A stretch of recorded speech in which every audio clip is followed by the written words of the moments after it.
Me rastin e ditës së Evropës, komisioneri për zgjerim i BE-s Stefan Füle ka dhënë sot një mesazh ku theksoi se procesi i zgjerimit duhet të vazhdojë sepse zgjerimi sipas tij është pjesë e zgjidhjes së krizës së tanishme në Evropë. I'm addressing you on a very important day for Europe. Po ju drejtohem në një ditë shumë të rëndësishme për Evropën. Më 9 maj 1950, Robert Schuman paraqiti propozimin e tij që çoi në themelimin e Bashkimit Evropian. Një projekt unik për një komunitet të bashkuar mbi bazën e vlerave dhe parimeve që ndan. Me evolimin e tij, Bashkimi Evropian u ka mundsuar qytetarëve të gëzojnë një periudhë të paprecedent paqe, duke rritur mëshirën. Bashkimi Evropian nuk është një trup i pandryshueshëm, ai zgjerohet. Zgjerimi është në ADN-n e Evropës.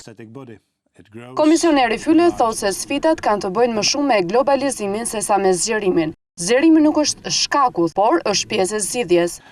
The European Union is not a static body. It grows, it enlarges. Bashkimi Evropian vazhdon të rritet. Kroacia do të na bashkohet së shpejti. Serbisë ju dha status si kandidat dhe negociatat me Malin e Zi duhet të nisin gjatë muajit të ardhshëm. Vendet e tjera të zgjerimit po lëvizin gjithashtu drejt Bashkimit Evropian. Ne jemi të vendosur për të ruajtur këtë progres, pavarësisht sfidave aktuale me të cilat përballet Evropa. Këto sfida lidhen sidoqoftë me globalizimin, jo me zgjerimin. Zgjerimi nuk është kosto, në fakt është pjesë e zgjidhjes. Por t'ia dalë nevojtë të punojmë së bashku. E ju duhet të luani një rol të rëndësishëm për këtë, veçanërisht pasi të futeni në Bashkimin Evropian.